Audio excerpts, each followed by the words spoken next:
We do want to welcome in Linda Tran now. She's a former senior advisor to Transportation Secretary Pete Buttigieg. Linda, appreciate your time tonight. And before we talk about whether this will in fact take years to rebuild, there are still these families in so much pain tonight. 4 bodies have yet to be recovered. Can you explain why this recovery mission is so difficult tonight? Absolutely, and it's great to be with you, Natasha. I mean, first of all, people need to understand that the vessel itself is the length of the height of the Eiffel Tower, 984 feet, and the bridge is 1.9 miles long. And so you're talking about a great amount of twisted steel, sharp edges, dangerous conditions for folks who are salvaging and working to clear that channel to actually get into. Part of the discussion we heard from local, state, and federal officials over the last several days was how to do that recovery effort in a way that didn't then endanger the lives of those who were doing the recovery. So it's quite complicated. The waters are moving. It's cold water. It's hard to think of more complicated situation and scenario in order to recover those bodies. Yeah, a more complicated scenario. I hear you. And do you agree that this could take years to rebuild? Because we did see that bridge collapse in Minneapolis nearly 2 decades ago. In that case, the new bridge was up and running in just about 1 year. You say these two situations are just not the same. They're just not the same. And frankly, Natasha, we've never seen anything like this.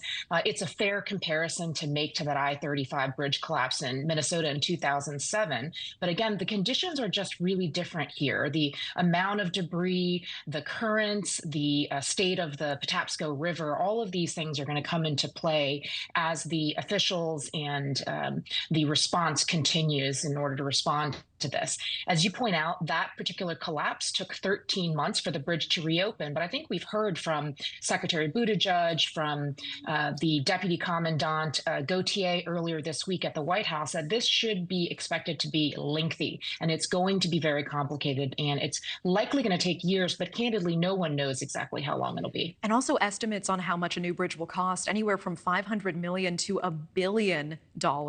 Where does all that money come from? Well, first off, Natasha, to set that into context, if you were even retrofitting, lifting a bridge that were not damaged, had not collapsed into water, that would cost about $1 billion.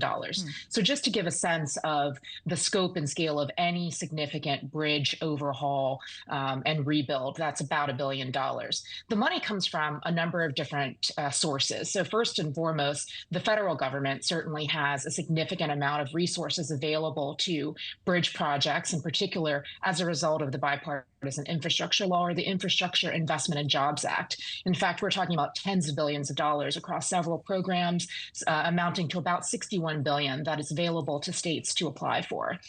Typically, what happens is the federal government will do a share of the cost of the project, and then typically the state or locality will have skin in the game as well.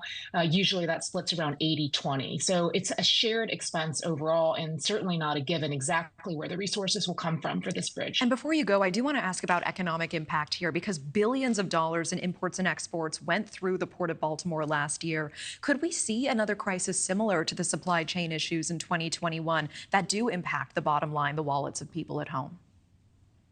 Well, look, there's no question that the supply chain, the goods movement chain writ large, remains fragile. It's just a fact of the way that the system works. It's a fact of the various entities that are involved, and also how the entire industry has had to reshape the way it thinks about planning. You know, we went from just-in-case shipping to folks actually, just-in-time shipping to folks doing just-in-case. So a lot more storage and diversion of the way that goods are handled.